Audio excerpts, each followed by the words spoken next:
But first, here is Mario Ritter Jr. American George Ball thinks he has one of the best-paying jobs available in the Chesapeake Bay area. The Chesapeake Bay stretches over 300 kilometers from Maryland to southeastern Virginia before its waters finally reach the Atlantic Ocean. George Bell catches a fish called the Atlantic menhaden. Ball says that in the area where he lives, there are not too many good jobs like his. His ancestors also were fishermen, so he does not want to change jobs. Starting over would be treacherous, he told the Associated Press.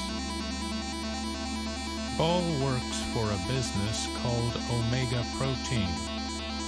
It processes his menhaden catch to make fish oil pills and feed for farm-raised salmon. But the company is facing increasing restrictions on fishing. Critics say it could be harming the Chesapeake Bay by overfishing. Last year, Omega Protein caught 30% more fish than legal catch limits in the Chesapeake. As a result, the federal government is threatening to place a temporary ban on menhaden fishing in Virginia's waters. The Marine Stewardship Council, a not-for-profit environmental group, is reconsidering the company's certification for sustainability. Environmental groups, sport fishermen, and some state lawmakers are calling for restrictions on the company's fishing operations. The harvest limit that Omega Protein did not obey was put in place to protect the Chesapeake Bay area. The bay is America's largest estuary, a place where fresh water and seawater mix. Many animals, including striped bass and humpback whales, depend on the Atlantic menhaden for food. The Atlantic States Marine Fisheries Commission sets rules for fishing. The group set the fishing limits as a precautionary measure while it learns more about the menhaden population. Omega Protein has promised to obey the catch limits in the future. But it also says there is no scientific evidence that the fish are being over-harvested or that the area is being harmed. Omega Protein is important to the local economy. A 2017 study found that the business added $88 million to the state's economy. It also said that the company's closure would cut the local county's earnings by 14% and employment by 8%. I'm Mario Ritter Jr.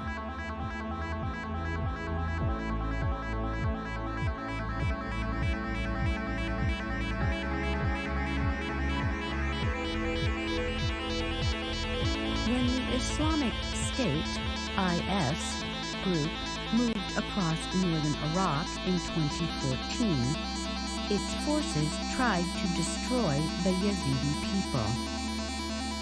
Yazidis are an ethnic minority in Iraq. They had lived in the mountains of Kurdistan for 1,000 years. IS fighters killed thousands of Yazidis and enslaved many women and girls. The Yazidi culture was threatened with genocide. Now, the British-based Ammar Foundation is leading a project that aims to teach young Yazidis the ancient music of their ancestors. The aid group also hopes to create a permanent record of their culture. The British government is providing financial support to the project.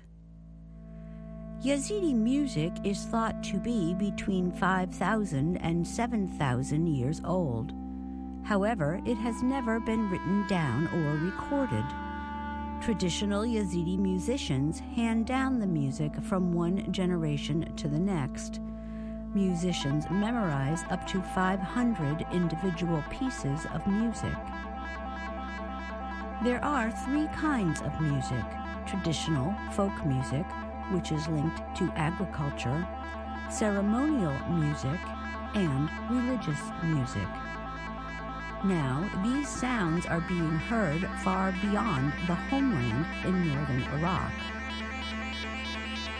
British violinist Michael Bachmann is leading the Amar program. This month, he invited the musicians to perform at the Trinity Laban Conservatoire of Music and Dance in London. The music of the Yazidi people is essential to their culture, he told VOA. Only a small group of people, the Qawls caste, are permitted to sing the music. There are only 16 of them left, Bachmann added. He said he knew it was important to record the music for future generations.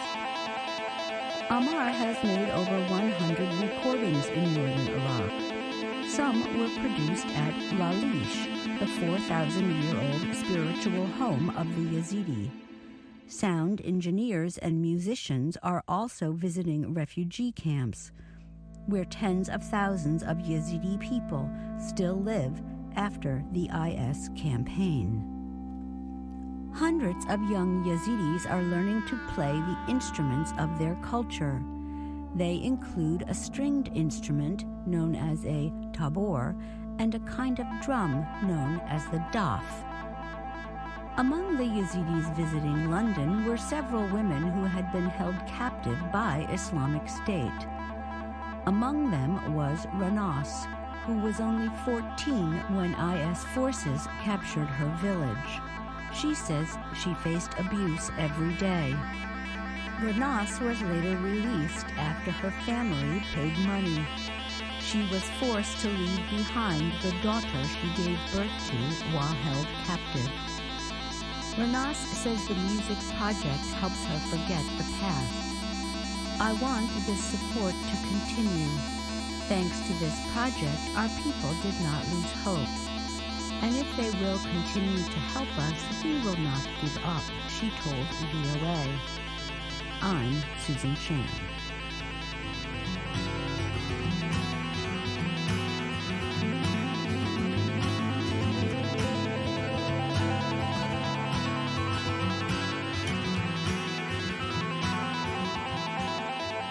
In the American film Pulp Fiction, actor Samuel L. Jackson challenges two criminals.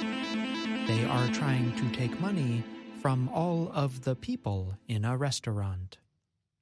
Jackson plays the part of a former criminal who used to carry out targeted killings. He wants to change his life and does not want to hurt people anymore. But he does not want to give his money to criminals either.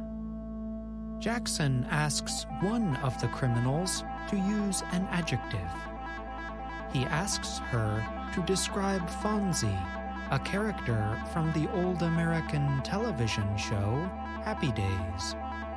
Nobody's gonna hurt anybody. We're all gonna be like three little Fonzies here. And what's Fonzie like? Come on, Yolanda, what's Fonzie like? What? Correcto mundo. And that's what we're gonna be. We're gonna be cool. Today, we will explore the term that Jackson wanted to hear. Cool, a word that has both formal and casual uses. The casual, everyday uses of cool will be our topic of discussion. But first, we begin with a little history. Cool has its roots in the Old English term cold, meaning not warm, notes the online etymology dictionary. Google Ngram has evidence of cool being used as far back as the 16th century. In other words, cool has a long history. The writer William Shakespeare even used the term in many of his plays, including Othello and Much Ado About Nothing. But cool's meanings have changed over time. By the 20th century, among its other meanings, cool eventually came to suggest a kind of effortlessness. Fonzie, the character you heard about at the beginning of this report, gives you one example of the idea. He does humorous, wonderful things without seeming to try very hard. Yet Fonzie did not invent cool. Some people claim this effortless, stylish way of acting is a product of African American art. Joel Dinerstein wrote a book called The Origins of Cool in Post-War America. He says cool came from an artistic movement led primarily by Black musicians. Lester Young, saxophone player, is said to have made the term popular in jazz music circles in the 1930s and 1940s. To be cool, Dinerstein noted, meant you carried personal authority through a stylish mask of stoicism. In other words, cool meant you endured hardship, but did not express it outwardly. Over time, cool lost its connection with artistic movements and became more common in everyday speech. It still carries many meanings as a verb, noun, adjective, and adverb. However, in casual situations, Americans often use cool as an adjective or as an adverb. As an adjective, cool generally has three meanings. It can describe something as appealing in a way that people like, especially young people.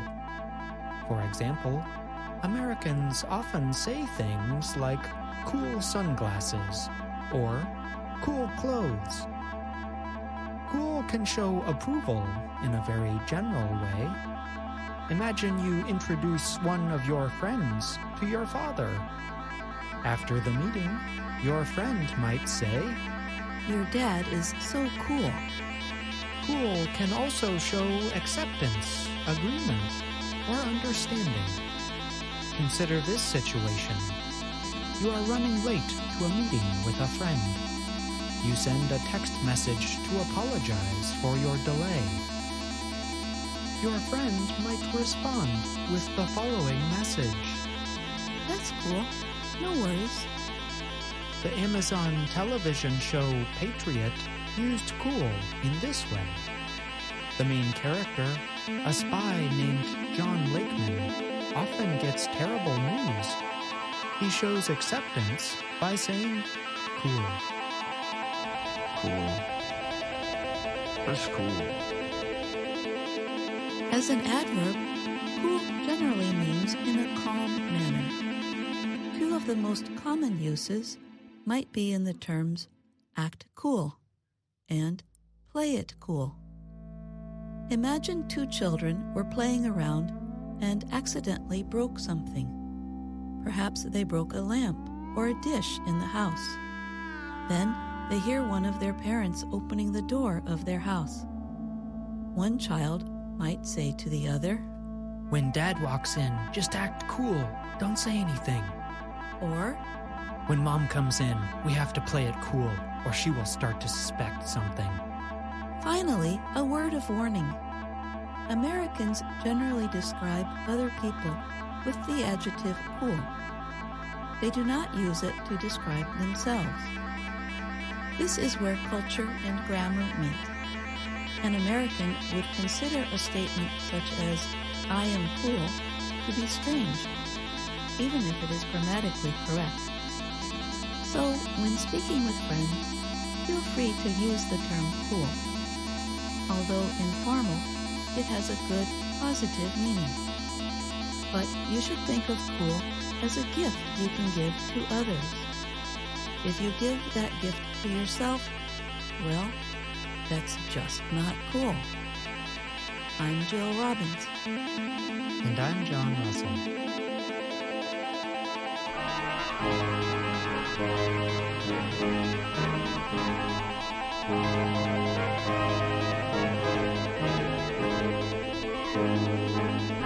Welcome to The Making of a Nation, American History in VOA Special English. Vice President Calvin Coolidge became president in 1923, following the death of President Warren Harding. Coolidge quickly gained the trust of most Americans by investigating the crimes of Harding's top officials. The conservative economic policies of the new president also won wide support. Coolidge had 1 year to prove his abilities to the American people before the election of 1924. Kay Gallant and Harry Monroe tell us about that election. Coolidge was a quiet man who believed in limited government policies, but his silence hid a fighting political spirit. Coolidge had worked for many years to gain the White House. He would not give it up without a struggle. Coolidge moved quickly after becoming president to gain control of the Republican Party. He named his own advisors to important jobs, and he replaced a number of officials with people whose loyalty he could trust. Most Republicans liked Coolidge. They felt his popular policies would make him a strong candidate in the presidential election. For this reason, Coolidge faced only one serious opponent for the Republican presidential nomination in 1924. Coolidge's opponent was the great automobile manufacturer Henry Ford of Michigan. Ford had been a Democratic candidate for the Senate in 1918. He lost that election, but after the election, some people in his company began to call for Ford to be the Republican presidential nominee in 1924. Ford was one of history's greatest inventors and manufacturers, but he had limited skills in politics. Ford was poorly educated. He had extreme opinions about a number of groups. He hated labor unions, the stock market, dancing, smoking, and drinking alcohol. But most of all, Ford hated Jews. He produced a number of publications accusing the Jewish people of organizing international plots. At first, Ford appeared to be a strong opponent to Coolidge. But soon he realized that Coolidge was too strong politically. His economic policies were popular among the people, and the nation was at peace. The party could not deny Coolidge's nomination. Ford himself put an end to his chances by telling the nation that it was perfectly safe with Coolidge. Calvin Coolidge won the presidential nomination easily at the 1924 Republican Convention in Cleveland, Ohio. The Republican delegates chose Charles Dawes of Illinois to run with him as the vice presidential candidate. The Democratic Party was much more divided. Many of the groups that traditionally supported Democratic candidates now were fighting against each other. For example, many farmers did not agree on policies with people living in cities. The educated did not agree with uneducated people. And many Protestant workers felt divided from Roman Catholic and Jewish workers. These differences made it hard for the Democratic Party to choose a national candidate. There was little spirit of compromise. Two main candidates campaigned for the Democratic nomination. The first was former Treasury Secretary William McAdoo. McAdoo had the support of many Democrats because of his strong administration of the railroads during the World War. Democratic voters in southern and western states liked him because of his conservative racial policies and his opposition to alcohol. The second main candidate was Alfred Smith, the governor of New York. Smith was a Roman Catholic. He was very popular with people in the eastern cities, Roman Catholics, and supporters of legal alcohol. But many rural delegates to the convention did not trust him. The Democratic Party convention met in New York City. It quickly became a battle between the more liberal delegates from the cities and the more conservative delegates from rural areas. It was July. The heat was intense. Speaker after speaker appealed to the delegates for votes. One day passed, then another. For 9 days, the nation listened on the radio as the delegates argued about the nomination. The delegates voted 95 times without success. Finally, McAdoo and Smith agreed to withdraw from the race. Even then, the delegates had to vote 8 more times before they finally agreed on compromise candidates. The Democratic delegates finally chose John Davis to be their presidential nominee. Davis was a lawyer for a major bank. He had served briefly under President Wilson as ambassador to Britain. The delegates also chose Charles Bryan to be the vice presidential candidate.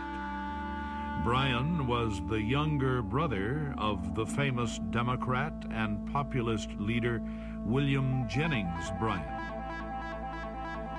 There also was a third party in the 1924 election. Many of the old progressive supporters of Theodore Roosevelt and Woodrow Wilson opposed the choices of the Republicans and Democrats. They thought the country needed another candidate to keep alive the spirit of reform. Progressive candidates had done well in the congressional election of 1922. But following the election, communists had gained influence in one of the major progressive parties. Most progressives did not want to join with communists, so they formed a new progressive party.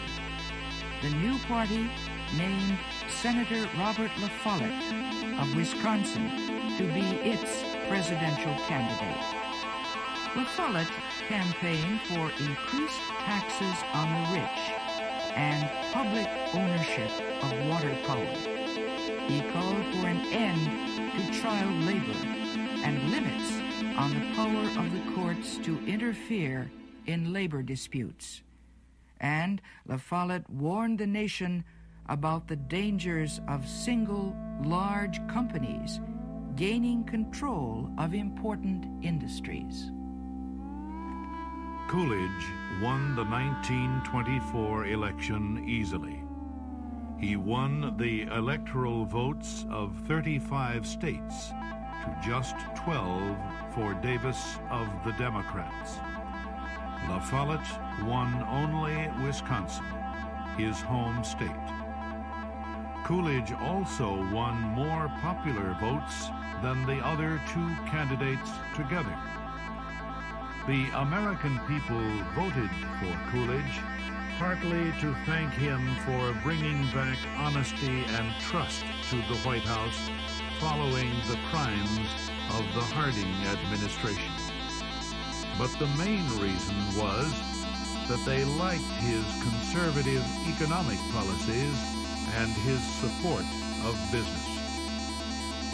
La Follette's Progressive Party died following the 1924 election. Most of his supporters later joined the Democrats, but the reform spirit of their movement remained alive through the next 4 years. They were difficult years for progressives. Conservatives in Congress passed laws reducing taxes for corporations and richer Americans. Progressives fought for reforms in national agriculture policies. Most farmers did not share in the general economic growth of the 1920s. Instead, their costs increased while the price of their products fell. Many farmers lost their farms. Farmers and progressives wanted the federal government to create a system to control prices and the total supply of food produced. They said the government should buy and keep any extra food that farmers produced, and they called for officials to help them export food. Coolidge and most Republicans rejected these ideas. They said it was not the business of a free government to fix farm prices, and they feared the high costs of creating a major new government department and developing export markets. Coolidge vetoed 3 major farm reform bills following his election. The debate over farm policy was in many ways like the debate over taxes or public controls on power companies. There was a basic difference of opinion about the proper actions of government. More conservative Americans believed the purpose of government was to support private business, not to control it. But more liberal Americans believed that government needed to do more to make sure that citizens of all kinds could share the nation's wealth more equally. Coolidge and the Republicans were in control in the 1920s. For this reason, the nation generally stayed on a conservative path. The Democrats and progressives would